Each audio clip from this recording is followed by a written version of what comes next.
Hey everyone, this is Eli from checkit.com here with an After Effects tutorial on everyone's second favorite day of the week, Effects Friday. Holy crud, I say that fast now. I've been saying it too much, and I'm sorry I've been gone, guys. I hope you guys can forgive me, but me and Brandon have been Brandon and I, sorry, that was poor grammar of me, but we've been working on some very big things that we're going to be announcing very soon, so yeah, stay tuned, and yeah, let's jump into the tutorial. Today we are learning this effect. It's a particle dissolve. It's very classic. Everyone and their mother has done this before. So if you guys haven't, that's why I'm showing you guys. It's an old effect.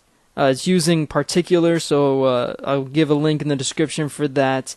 And the picture that's being used is by this girl named Sunfish. It's right here. This is her page. If you guys want to go, have her draw you or something like that, she takes requests and she's very good. So, yeah, I recommend her artwork. She's very cool. She's funny too. So, yeah. So we can jump into the tutorial now. So, first thing you're going to want to do is go to the left in the blank canvas area and grab your logo, grab whatever you want. I'm going to be using the picture that she drew for me and Brandon and I. So yeah, import that. You can always just use text within After Effects, but it's easier if you just make it cool in Photoshop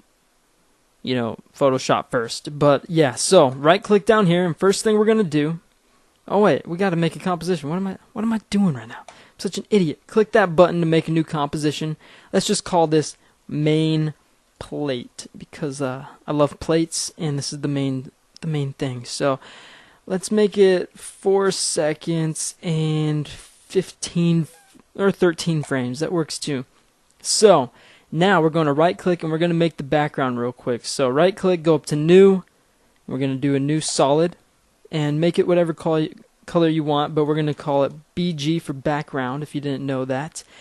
Go up to effect with background selected and go to generate and then go to ramp.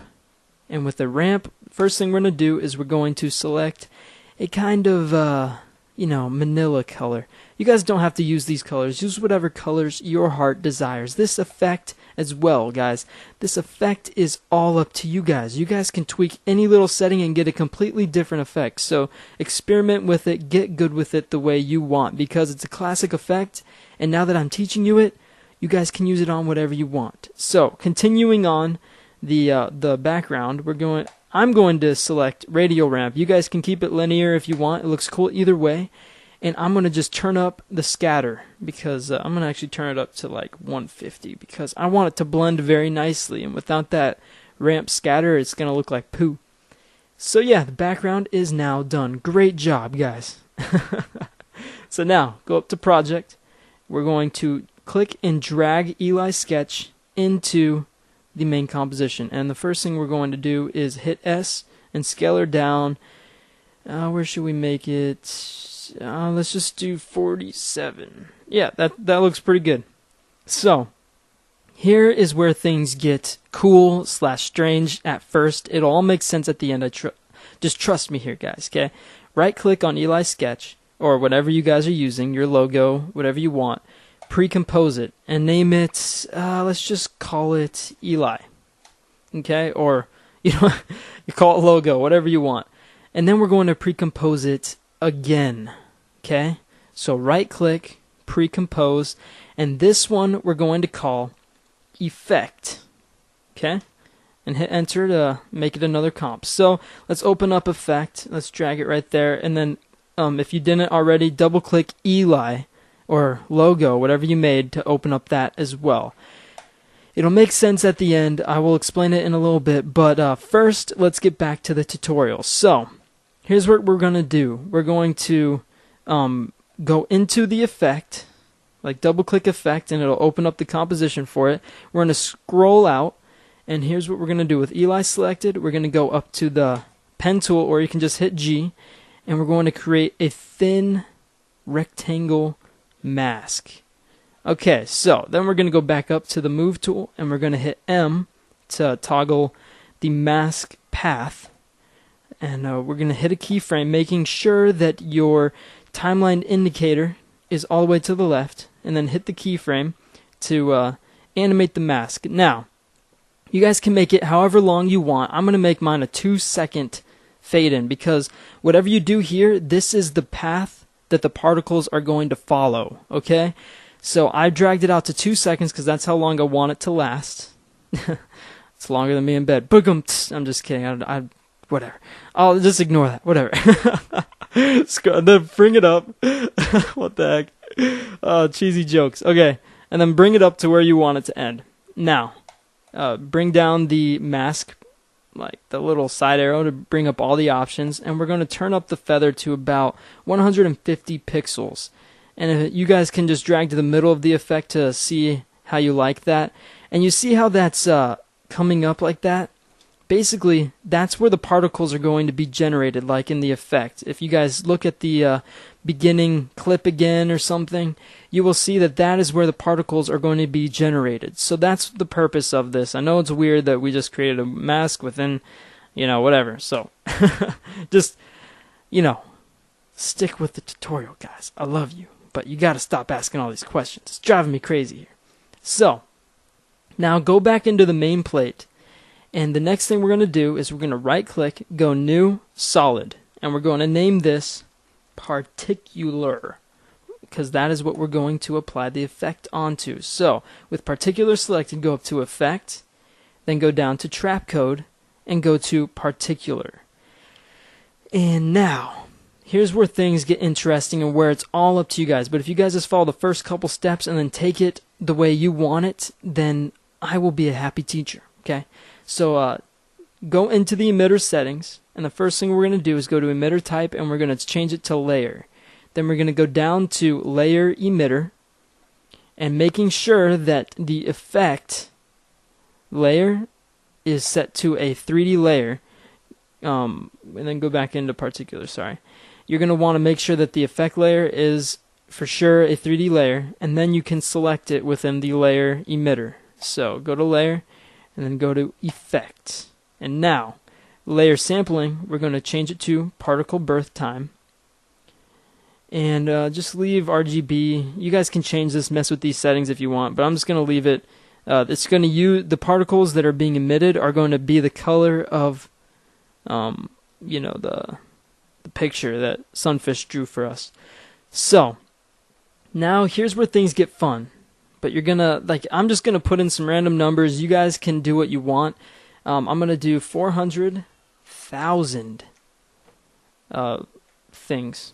It's gonna be a lot of a lot of particles. But direction, I'm gonna do directional because I like how it kind of sticks to the shape a little bit more. Velocity, I'm gonna amp that up a lot. Let's just do 400 for right now. Okay. And now, I don't know if you guys can hear my nephew Charlie crying, but it is confusing the crap out of me. It's weird having a baby cry and trying to make a tutorial, but okay, whatever. Velocity random, let's just put it up to 69. Ooh, that's a good number. Just keep doing random stuff. I mean, the more you do, the more crazy the effect's going to turn out, and just keep messing with it. I'm going to put up the random seed to a different number just so... I always do that. All it does is just generate a more random point for the particles to emit from, and it makes it look different every seed that you choose. So no effect ever looks different, or no effect looks the same. I don't know why I just said it looks different, but whatever. So next, let's go to particle, and we're going to change this to 0.5 for the life. Life random, let's turn it up to 30. And that's just generating a 30% different lifespan of each particle. So that's kind of cool. Now here's where things get fun. If you guys want, try out all these other ones. I choose Cloudette because it does this cool color palette thing. And I think it looks really cool when it's on a cartoon character or something like that. But I mean, you could do Streaklet, which is a very light, cool looking effect. Star, it's very homosexual. However, some people like how that looks. Girls would like that. Homosexual males would like that a lot. Not that I have anything against that. Goodness, guys. Okay, I'm not judgmental. So get off my junk. I'm going to choose Cloudette. And now, for Cloudette feather. I'm just gonna keep it at 50. Actually, let's bring it down to 40, so it's not so soft. Why is there so much gay stuff in this tutorial? Okay, so size I'm gonna do 4. Opacity I'm gonna keep at 100. Opacity random I'm gonna put that up to 50. I'm gonna scroll down some more and ignore shading. Now bring up physics and keep it at air. Gravity we're going to put to, let's just do 0.7. Not too much gravity, but enough to where it's being affected. And let's do 0.6 for the physics. There we go. Keeping that look. Looking good. Oh, air. You can always mess with this stuff, guys. There's wind. I mean, we could always put like a little bit of wind in. Let's put like a 1 pixel wind. Spin frequency, I mean, spin amplitude, let's just do 1. I mean, just a very, very slight wind, just so it's barely being affected. Let's just do 1. Motion path, wow, I don't even know that. I'm gonna have to look more into that. Okay, so going down to the very final thing that I'm going to be messing with, motion blur. Go to rendering, then go to motion blur, and what we're going to do is we're going to toggle on the motion blur right here. We're going to, where is it? Comp settings? Oh yeah, motion blur. I don't know why I just blanked out right there. Hit on. And yeah, with that, now you can start really messing with things and getting the effect that you're looking for. So I'm actually going to turn up the velocity to around 890. And then, where's the opacity over time? There we go. Okay, so I want to do this real quick. For within the particle, let's go to the opacity over time and just click this little half shader thing, because that just makes it so the pixels die out, like they opacicize as they die out, so it looks a lot smoother. So let's go back up here. I actually want to change the size randomness too. Let's change that to 100 just to get a really nice effect. It's gonna look cool, guys. Size over life. Ooh. Let's change that too. Nah. Let's just keep it flat. Yeah, go back up here. Just mess with it, guys. Just have a lot of fun. I mean, change velocity random to off 69, you know. And I'm gonna hit 0 to pre-render it just to see the effect that we're getting so far. So I'll bring you guys back in a second. Alright guys, here is what we've created so far. It's actually looking really nice, really smooth. If you guys want to stop there, I mean, I'm basically just doing a bunch of random stuff. And of course, I've been working with Particular for a while, so I know what most of the stuff does. So if you're just new to this, just randomly go around and just turn stuff up, turn stuff down. Just be very destructive, because you can get a really cool effect no matter what you do. That's what's very cool about Particular. So I just turned everything up. Let me pre-render this again. Alright, that looks pretty cool too. There is just so much cool stuff you can do with this effect. And just like I said before, you amp up that velocity, it'll go flying everywhere, make it look like it's coming towards the camera and such. I mean, you could do so much with this effect. Just do what your heart desires, guys. Alright, so moving on. Now, here's where things get kind of cool but confusing as well. So we don't want the effect just to start, and there's nothing here right now. So go back to the project and remember that composition we created first, Eli? That's the clean Eli. So click and drag it on top of effect, and he's big right now, so we're going to hit S and scale him down to, if you remember, I believe it was 47%. Yeah. So now we made it go all the way to 2 seconds. That's where the effect starts.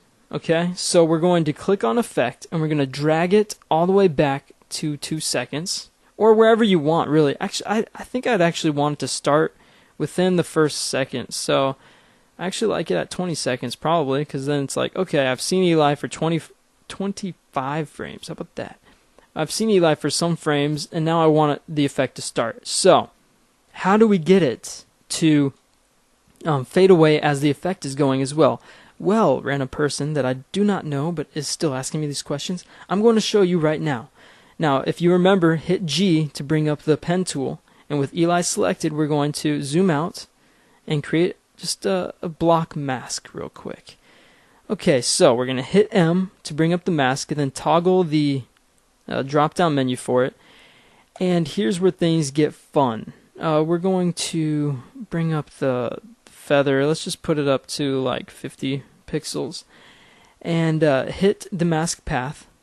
And we're going to invert the mask. And then we're going to toggle the keyframe right when the effect starts. And now we're going to zoom in. And I'm hitting the space bar to bring up the hand so I can move around. And I'm going to bring up the move tool. I'm going to click off of the mask and I'm going to drag it to right under the feet. Okay, so now you're going to rotoscope the mask up as the effect is happening. So I go 10 frames in and the effect is starting. So I'm going to bring up the mask. And it's already erasing some of Eli's foot. So then we're going to go another 10 frames. Okay, so it's moved up some. And you guys don't have to take this as slow as I am right now. Let's go all the way up here. And then let's drag it up to where you think you want Eli to start being erased. That's looking really good. Now let's go to 3 seconds. And it's all the way up at the head. So let's bring it all the way up. Maybe even a little more. All the way. Okay. Now let's see it. Boom. Yeah, that looks really good. Okay, so now I'm going to hit 0 just to show you what I just did. Okay, so here's what we created. I'm going to hit space and bring it down because you can't really see, but hit 0 to see the effect, and boom, look how cool that looks. I mean, this is just with, Eli, and you could do so much different stuff with this, and it looks so cool. So now let's start editing. That effect is done now. See how easy that was? Now let's right click, go new, adjustment layer, and hit enter. Call it CC for color correction. Now let's go over here. You guys know what I like already. Okay, Mojo. I'm just going to use Mojo instead of looks this time just to switch things up. Let's bring up Mojo. Where should we bring it? Yeah, right about there looks good just so I'm not losing too much color. Tint, let's make it more bluish with a balance. No, let's keep the balance up there. Let's punch it just a tad, and then let's bring in a vignette because Check It loves those viggies. All right, so with that, the color correction is done. You see how easy that was and fast? So the last thing I'm gonna do is teach you guys how to slowly zoom in, and then I'll tell you guys why this effect is so special right at the end. So we're going to do camera, and I'm just going to name it camera, and hit OK. And I'm just using a 35mm camera. Now we're going to toggle on the 3D layer for every single layer except for the color correction because we want that to stay stationary. And now we're going to bring up the camera. We're going to make sure that the time indicator is all the way to the left. We're going to bring up the camera options, and first thing we're going to do is start with the zoom. So we're going to toggle on the keyframe for zoom, then we're going to go forward, and let's just find a place that we want the zoom to end at. So let's go right about here, and I want the zoom to end. Let's try 2100 first. Maybe just a tad bit more. How about 2200? I like that. Okay, so we're going to click the keyframe, bring it all the way to the end, and that's just going to create a very slow and simple pan forward all the way through the video. So I noticed that the feet get start getting cut off. I don't like that, so we're going to also transform the camera. And so we're going to go all the way to the front. We're going to toggle the keyframe for the point of interest. Then we're going to go forward. And we're actually going to put it down. And to do that, the middle one toggles the up and down for the camera. So let's bring it to 570 and see where that brings us. Let's just see where that is. Up here where, well, that doesn't look good right now, but it looks like it is bringing it up enough to where the feet will stay in frame the entire time. So, or they would if, the effect wasn't happening. So I like that more. It keeps everything more in the frame and more beautiful. So with that, Now we have this slow pan forward with a nice drop on the front of the camera too. So the last thing I want to show you is why this effect is so cool. So if you remember, we created 2 compositions at the very beginning. And this composition has the Eli sketch in it. So in theory, if I were to turn this off, it would turn it off in the effect composition as well, which would make it nothing would happen, right? But on the contrary, if I were to put something in the place of Eli, for instance, a text. So let's create a new text real quick. Let's just call it beans. And then let's scale her up. Let's just do it kind of big. Since the effect follows, straight up line, let's turn it on its side real quick. So hit R, and let's just do a -90, so it'll put it on its side. I don't want it facing the other way. So let's scale her up some more. More cowbell. Okay, let's put it in the center. Okay, and then since this is kind of boring, I'm actually going to put a nice ramp on it real quick. So generate ramp. Let's do... That was kinky, right? Let's do a nice, a brighter dark tan with... Actually, let's just grab that color and then make it dark. Okay. Maybe a little darker. That's what she said. Let's grab the ramp point, bring it down a bit, and bring the bottom one up a little bit. And that's good enough. I'm not going to spend too much time on it. But check this out, guys. Now, what you will notice is, what is so cool about this effect is, boom. Look at that. Now beans is being affected. Isn't that so cool? That's what's so nifty about this effect, is it's universal. Now that we created that, I could literally save it. You know what? I was going to say I wasn't going to put this up for download, but I'll put this effect up for download for you guys. I'm not going to include the picture because Sunfish worked very hard on this, but I will include the beans layer, and then you guys can switch it out for whatever you want, okay? So thank you guys very much for watching this tutorial. I'm very happy that you guys even like our tutorials. So stay tuned at the very end of the video to see what we created together. My fellow Check It clan followers / fans / subscribers / friends. That was pretty creepy. Alright guys, thank you guys so much. We both love you, and we will see you guys next week on Check It's tutorials. Bye.